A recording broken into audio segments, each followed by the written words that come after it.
스데반이 이르되 여러분 부형들이여 들으소서. 우리 조상 아브라함이 하란에 있기 전 메소포타미아에 있을 때에 영광의 하나님이 그에게 보여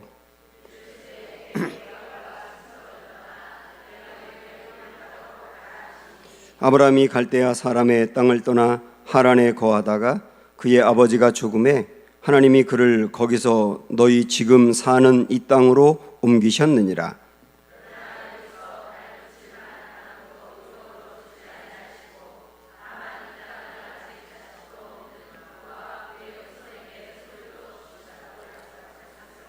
하나님이 또 이같이 말씀하시되 그 후손이 다른 땅에서 나그네 들이니 그 땅 사람들이 종으로 삼아 400년 동안을 괴롭게 하리라 하시고,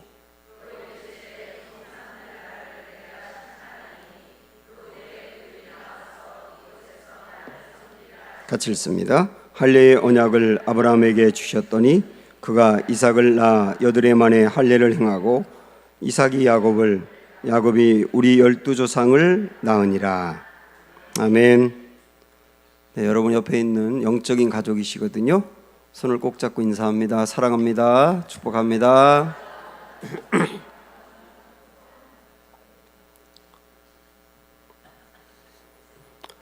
네, 여러분 잘 지내셨죠? 네, 저도 여러분 열심히 기도해 주셔서, 진짜 기도했는지 모르지만 하여튼 열심히 기도해 주셔서 잘 다녀왔습니다. 지금 시차가 적응이 안 돼서 굉장히 피곤합니다. 일본이 밤 9시 43분이거든요. 제가 일본에 입국을 딱 하는데 저한테 어디 가냐고 묻더라고요. 그래서 하마마츠 그레이스 처치 간다고 그렇게 얘기를 했죠. 그랬더니 거기가 회사냐고, 어느 회사냐고 이렇게 묻는 거예요. 너무 깜짝 놀랐어요. 그래서 처치라고 처치했더니 제가 알고 보니까 이 친구가 처치라는 단어를 모르는 거예요. 너무 충격이었어요. 처치라는 단어를 모른다는 게 충격이었어요. 그리고 알고 보니까 일본의 그 인구가 1억이 넘잖아요. 근데 그 중에서 개신교인이 50만 명도 안 된답니다. 교회를 다 합쳐봐야 일본 전체 교회가 7,000개. 그리고 한 교회에 보통 교인이 20명 내외. 굉장히 열악한 상황이에요. 그곳으로 하나님 보내셔서 굉장히 귀한 시간을 주셨어요. 일본의 그 성도들을 말씀으로 그래도 좀 며칠 동안 이렇게 세울 수 있는 시간을 주셔서 참 감사했고, 여러분이 왜 일본을 가냐 그러지 않고 잘 다녀오라 그래가지고 감사하는 마음으로 잘 다녀왔습니다. 여러분도 좀 일본에서 기도를 많이 해주셔야 될 것 같고요. 아무래도 그 땅이 진짜 이제 변화되는 것은 주님을 만나는 사람이 늘어나는 것인데 도리 없어요. 자꾸 말씀을 전하는 길밖에. 자, 오늘 이제 우리가 7장 2절부터 읽었는데, 지금 이 7장의 말씀은 스데반 그 집사님이 설교하는 내용입니다. 핵심은 물론 그래요. 지난 2시간에 걸쳐서 본 것처럼 우리가 성전이라고 하는 것은 건물로 되어 있는 것만이 아니고 성도들의 가 있는 곳이 성전이다. 일터도 성전이고 가정도 성전이고, 그래서 어떤 한 군데로 지정해 놓고 여기만 하나님이 계시고 여기서 하는 일만 하나님의 일이라고 생각하지 말고 성도들이 발을 딛고 있는 곳을 교회라고 여기고 그곳에서 하는 일도 하나님의 일이라고 여겨라. 골자는 그런 겁니다. 그런데 그런 내용들을 이야기하기 위해서 이스라엘 역사 전체를 훑어가고 있어요. 굉장히 길게. 그 중에서 오늘 우리는 아브라함에 대한 이야기를 읽었거든요. 이 아브라함, 그럼 우리가 믿음의 조상 이렇게 이제 알고 있습니다.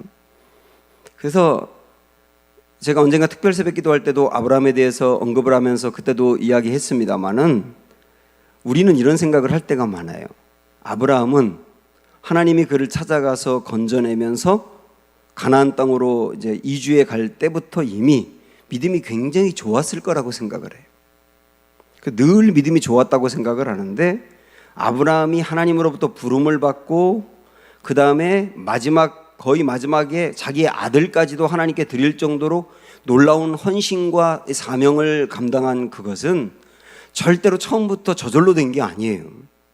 그러니까 아주 쉽게 말씀드리면 일반적으로 우리 성도들이 어떤 이유로 어떤 경로를 통해서 교회를 처음 나오게 되면 처음 교회를 나왔을 때부터 믿음이 굉장히 좋은 게 아니잖아요. 이 수많은 의심이 있고 또 열심히 다녀볼까 하다가 그만둬볼까 하다가 좀 잘 나오다가 또 한동안 안 나오다가 이런 여러 가지 경로와 과정을 다 거쳐나가면서 어느덧 신앙이 성장해서 여러분같이 금요일에도 이렇게 나와 있는 거 아닙니까? 이게 아주 일반적이잖아요. 아브라함도 이런 과정을 다 거쳤습니다. 그런 과정들을 우리가 한번 오늘 추적해 보려고 하거든요.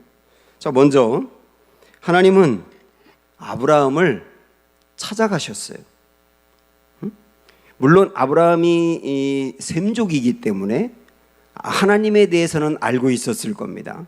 그러나 그가 살고 있었던 메소포타미아 그 문명 속에 갈대아 우루라고 하는 굉장히 아주 문화가 발달했던 이 지역은 셈족이 거기에 물론 살고 있었습니다만은 하나님을 굉장히 잘 믿는 사람들은 아니었다고요. 더더욱 아브라함의 아버지 데라는 우상을 만들어가지고 우상을 팔아가지고 돈을 벌어 먹고 사는 사람이었기 때문에 그 집안이 하나님을 안 믿었던 것은 분명합니다. 그런데 하나님이 그를 찾아가신 거예요. 여러분 중에서도 조상 때부터 대대로 믿어가지고 모태신앙으로 저절로 믿은 분도 있는가 하면 정말 우리 집안은 예수님과는 전혀 상관이 없고 부모님이나 그 조상 때가 전혀 믿지 않았는데 내가 예수님을 믿기 시작하는데 나부터 우리 집안의 기독교가 시작이 되었다. 그런 분들도 많이 있지 않습니까? 그때도 주님이 여러분을 찾아가신 것처럼 아브라함을 찾아가셨다니까요. 2절 3절 보세요. 시작. 스데반이 이르되 여러분 부영들이여 들으소서. 우리 조상 아브라함이 하란에 있기 전 메소포타미아에 있을 때에 영광의 하나님이 그에게 보여 이르시되, 여기서 그에게 보여라는 말은 그에게 나타나예요. 그에게 나타나 이르시되 네 고향과 친척을 떠나 내가 내게 보일 땅으로 가라. 이렇게 해서 전격적으로 아브라함을 하나님이 찾아가셔서 그를 건져내셨어요. 그게 굉장히 그 놀라운 꿈을 꿨는지 환상을 보았는지 어떤 경로가 있었는지 모르지만은 그가 하나님 앞에 붙들리는 시간이 있었단 말이죠. 우리와 똑같이. 그래서 하나님이 그를 찾아가셔서 그를 건져내신 다음에 그에게 내가 내게 땅을 줄 테니까 그 땅으로 가라. 이렇게 말씀을 하셨습니다. 그래서 그가 이제 4절을 보시면 시작. 아브라함이 갈대아 사람의 땅을 떠나 하란에 거하다가 그의 아버지가 죽음에 하나님이 그를 거기서 너희 지금 사는 이 땅으로 옮기셨느니라. 그러니까 우리는 아브라함이 하나님으로부터 부름을 받고 너 여기를 떠나. 내가 너에게 지시할 땅이 있는데 그 땅으로 가.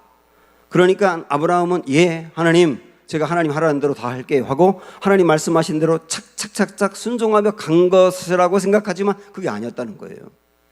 여기 보면 하란이라는 곳까지 왔다 그랬어요. 하란은 아브라함이 살던 갈대아 우루에서 상당히 먼 거리입니다. 그리고 거기서 또 그만큼을 더 가야 사실 하나님이 원하셨던 땅인 가나안 땅으로 도착하는데 하란에서 머물러 있었어요. 그리고 여기 보면 그의 아버지가 거기서 죽음에 그 다음에 가나안 땅으로 갔다고 나오지 않습니까?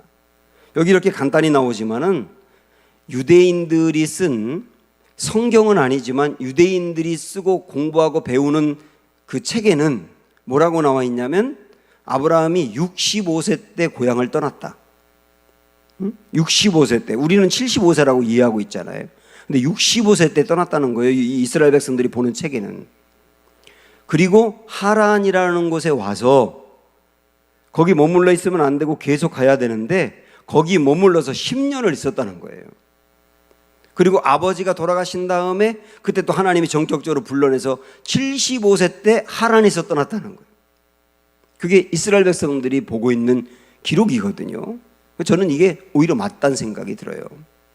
그가 하란까지 갔는데 아마도 연로하신 아버지가 몸이 안 좋았든지 거기에서부터 또 하나님이 지시하는 땅으로 어디까지든 계속 가야 되는데 아버지가 갈 수 없는 거예요.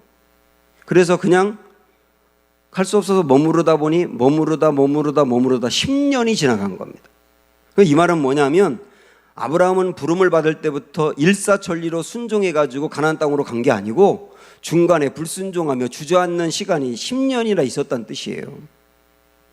그리고 하나님이 너의 친척 본토를 떠나, 그리고 이 창세기 말씀 보면 너희의 가족도 떠나라고 그랬는데, 아비집을 떠나라 그랬는데 그는 자기만 떠난 게 아니고 다 버리고 떠나라고 했는데 아버지 모시고 떠났고 조카 롯도 데리고 떠났지 않습니까? 그것도 온전한 순종은 아니란 말이에요. 그래서 10년 동안 하란에 머물러 있으면서 불순종하는 시간이 있었는데, 중요한 건 뭐냐면 오늘 우리가 조금 아까 읽은 것처럼 그의 아버지가 돌아가셨을 때 하나님이 다시 나타나서 하란에 주저앉아 있는 아브라함에게 떠나라고 말씀하신 거예요. 하나님은 갈대 우르를 찾아가서 아브라함을 불러내셨거든요. 그리고 떠나라고 말씀하셨고 아브라함은 참 놀랍게 떠났습니다. 그런데 순종하며 가다가 중간에 불순종하며 10년 동안 주저앉아 있었는데 하나님은 너는 안 되겠구나, 넌 불순종하고 10년이나 주저앉아 있는 거 보니까 너는 글렀구나, 그런 게 아니고 10년이나 주저앉아 있는 사람을 또 찾아가서 건져내셨다는 거예요. 그러니까 하나님의 부르심은 후회하심이 없는 거예요. 완전한 순종이 아니라 하더라도 하나님은 또 찾아가서 불러내시는 역사를 보여주는 거 아닙니까?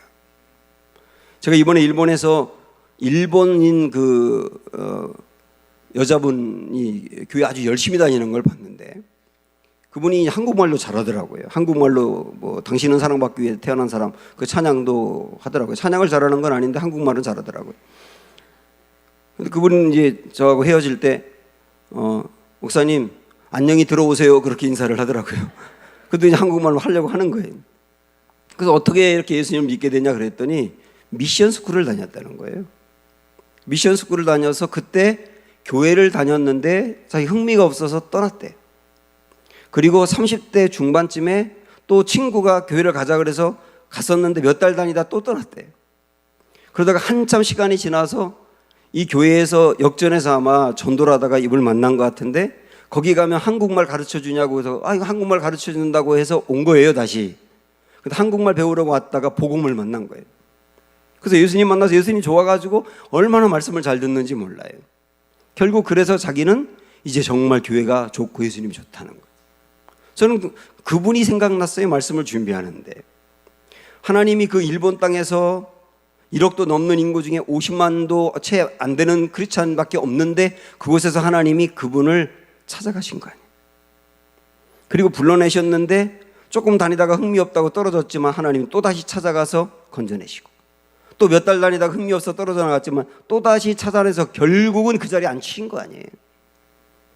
이것은 아브라함도 그렇고 일본의 그 여자분도 그렇지만 여러분도 그러신 거예요.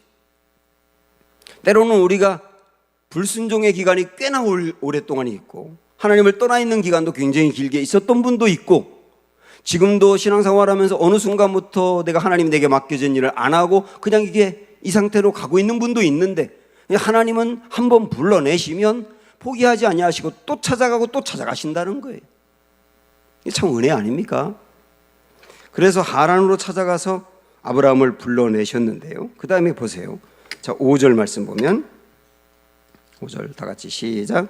그러나 여기서 발붙일 만한 땅도 유업으로 주지 아니하시고 다만 이 땅을 아직 자식도 없는 그와 그의 후손에게 소유로 주신다고 약속하셨으며 하나님이 10년 동안 주저앉아 있던 아브라함을 찾아가서 거기서 불러내가지고 끝내 가나안 땅까지 갔지 않습니까?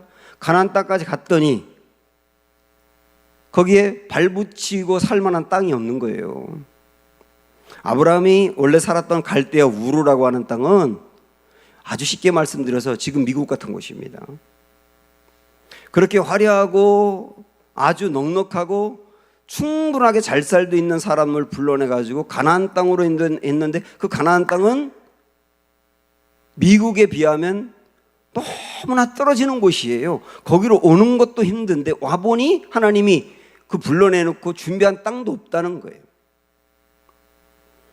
그래서 여기는 안 나와 있지만 창세기 여러 번 말씀 아시니까 아브라함이 가나안 땅에 오자마자 기근이 또 들었지 않습니까? 그러니까 뭐 고민할 것도 없이 애굽으로 떠나잖아요. 하나님이 살라고 하는 것은 가나안 땅이었는데 기근이 들어가지고 먹고 살 게 없으니까 하나님이 살라고 하는 땅을 버리고 애굽으로 갔지 않습니까? 우리도 그렇잖아요. 하나님이 우리를 불러내셔서 교회를 나오게 했는데 우리는 처음에 교회를 나올 때는 내가 교회를 다니면 문제가 다 해결되고 정말 복받고 내 길이 열리고 애들도 다 잘되고 그럴 거라고 기대하고 왔는데 그런 경우도 있지만 안 되는 경우도 있지 않습니까? 그럴 때 우리가 실망한 경우도 있었잖아요, 과거엔. 그래서 이거 뭐 내가 작정하고 교회 나왔는데 뭐 더 잘된 게 뭐야? 그러면서 또다시 주저앉아 버리는 경우도 있지 않습니까? 아브라함이 그런 거예요. 그런데 그런 아브라함을 또 애굽에서 건져내가지고 이끌어내시며 그에게 하나님이 약속하신 게 뭐냐면 너를 통해서 민족을 이룰 거야. 아브라함은 민족은 고사하고 애나 주세요. 애도 한 명도 없는데 무슨 민족입니까? 줄 거야. 언제요? 기다려 줄 거야. 25년 만에 줬어. 약속을 주고 난다. 그러니까 뭔가 하나님 말씀이 있는데 그 말씀이 금방금방 이루어지지 아니하며 아브라함도 참 고민이 많았을 거예요. 말씀은 하시는데 말씀대로 척척 되는 게 아니잖아요. 그러니까 신앙의 고민이라는 게 굉장히 많았던 겁니다. 그래서 도저히 기다리다 못하고 10년 만에 결국 포기하고 이스마엘이라는 아들을 낳지 않습니까? 저는 솔직히 말씀드려서 아브라함이 이해가 돼요. 아들 준다고 하는데 차라리 처음부터 25년 기다려. 그러면 기다릴 수 있잖아요. 25년. 근데 준다고만 말씀하시고 10년이 지나도 애를 안 주니까 이거 아닌가 보다 하고 아이를 가진 거 아닙니까? 이렇게 아브라함은 처음부터 하나님을 만났을 때부터 뚜렷한 신앙인이 되어서 흔들리지도 않고 뚜렷한 믿음을 갖고 아멘 아멘 하면서 하나님 하라는 대로 다 순종하고 그렇게 간 게 아니다. 그도 주저앉고 그도 불순종하고 주저앉았던 기간도 꽤나 길게 있었고 그랬단 말이에요. 그러나 하나님이 끝내 그를 포기하지 않고 건져내셨다. 지금까지 그 얘기한 거 아닙니까? 그런데 그런 아브라함이었는데 어떻게 그 아브라함이 믿음의 조상이 될 수 있었나? 궁금하잖아요. 굉장히 넘어진 사람이었는데 3절을 보시면 거기 뭐라고 나오느냐면 네 고향과 친척을 떠나 내가 내게 보일 땅으로 가라. 이렇게 말씀했죠. 보일 땅으로 가라. 이게 히브리서 11장 8절에서는 갈 바를 알지 못하고 갔다 그랬어요. 정확히 하나님이 어디로 가라고 말씀하신 게 아니고 내가 너에게 분명히 어딘가로 인도할 텐데 그냥 나를 믿고 떠나. 그런데 떠났어요. 이 믿음의 여정이 시작이 된 건데 저는 이걸 어떻게 보느냐면 교회라고 하는 것은 생판 관심이 없고 안 다녔던 분이 누군가의 전도를 받으면서 교회 한번 가보자고 예수님 한번 믿어보자고 그분을 믿으면 구원이 있고 정말 그분 믿으면 복을 받고 뭐 그러면서 그분에게 이야기했을 때 예수님은 관심이 없었고 교회에 관심이 없던 그분이 그래? 그럼 나도 한번 믿어볼까 하면서 과거에 살아왔던 삶과는 정다르게 교회를 다니면서 예수님 믿기 시작한 것이라고 보는 거거든요. 그런 게 전혀 새로운 삶으로 한번 뭔가 기대하고 출발한 거예요. 그게 가나안 땅으로 간 거예요. 로마서 4장 18절에서는 아브라함에 대해서 이렇게 말하고 있어요.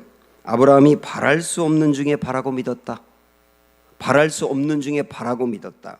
영어로 against all hope 이렇게 되어 있는데 모든 희망을 거슬러서 믿었다.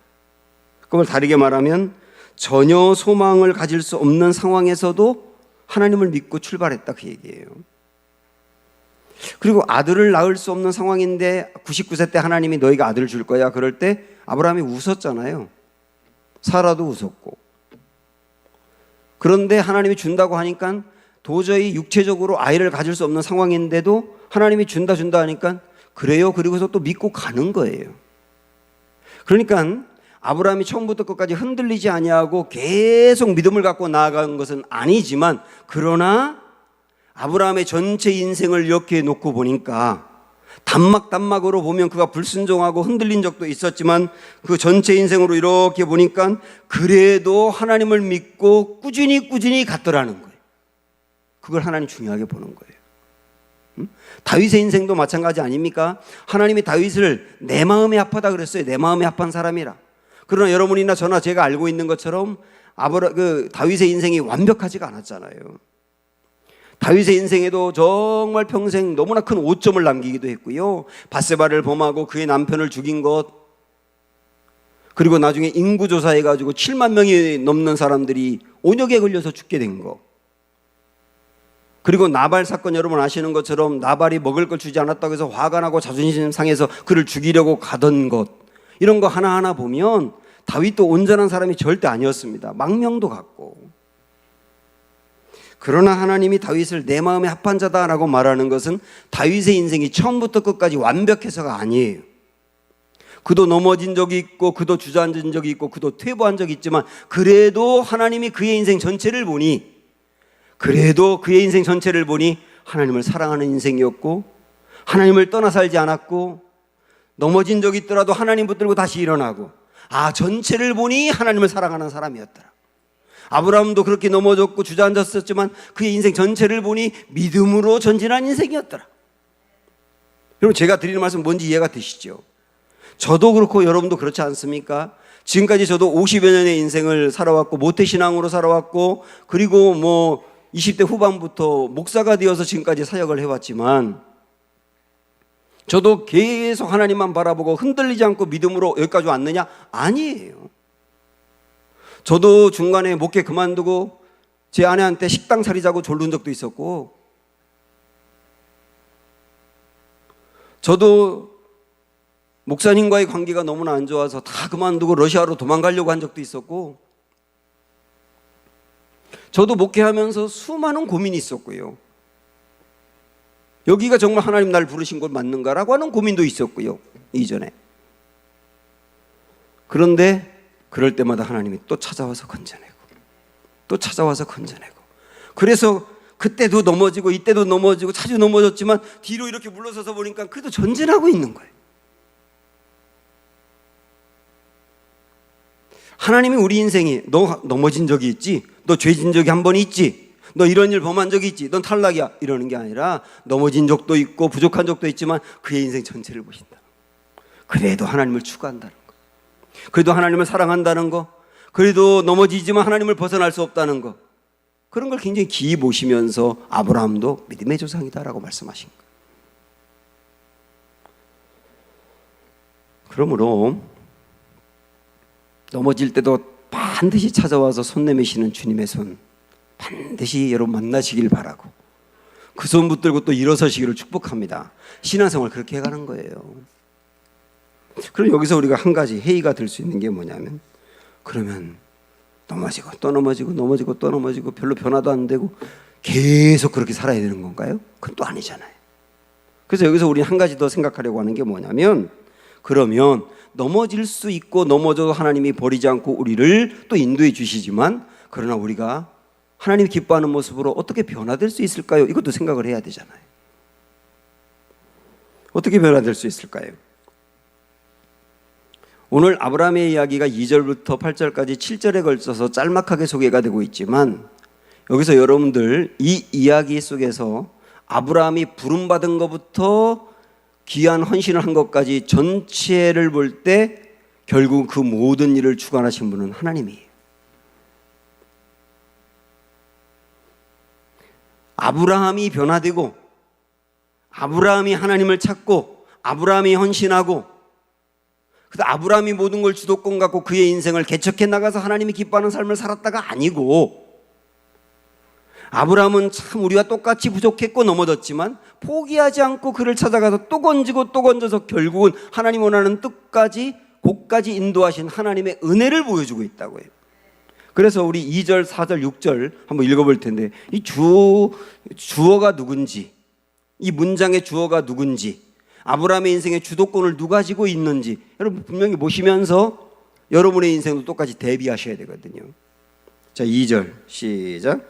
스데반이 이르되, 여러분 부형들이여 들으소서. 우리 조상 아브라함이 하란에 있기 전 메소포타미아에 있을 때 영광의 하나님이 그에게 보여 하나님이 그에게 나타나예요.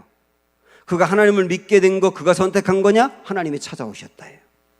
4절 아브라함이 갈대아 사람의 땅을 떠나 하란에 거하다가 그의 아버지가 죽음에 하나님이 그를 거기서 너희 지금 사는 이 땅으로 옮기셨느니라. 아브라함이 주저앉았지만 하나님이 또 찾아가서 그를 이끌어내셨다. 6절 말씀 시작. 하나님이 또 이같이 말씀하시되 그 후손이 다른 땅에서 나그네가 되리니 그 땅 사람들이 종으로 삼아 400년 동안을 괴롭게 하리라. 그들을 아브라함의 후손들을 애굽 땅으로 인도해서 400년 동안 종으로 있으면서 민족으로 키워갈 건데 그 일을 하신 분도 주님이시다. 결국 이 말씀에서 우리가 알 수 있는 게 뭐냐면 결국은 아브라함이 될 수 있었던 것, 아브라함이 믿음의 조상이 될 수 있었고 성장할 수 있었던 것은 그를 놓지 않고 끝내 변화시킨 하나님 때문이라는 거예요. 하나님이 그 일을 하셨다는 거. 사랑하는 여러분, 정말 변하지 않는 게 사람이거든요. 그런 걸 아멘 하시는 거 아니에요. 그래도 맞아요.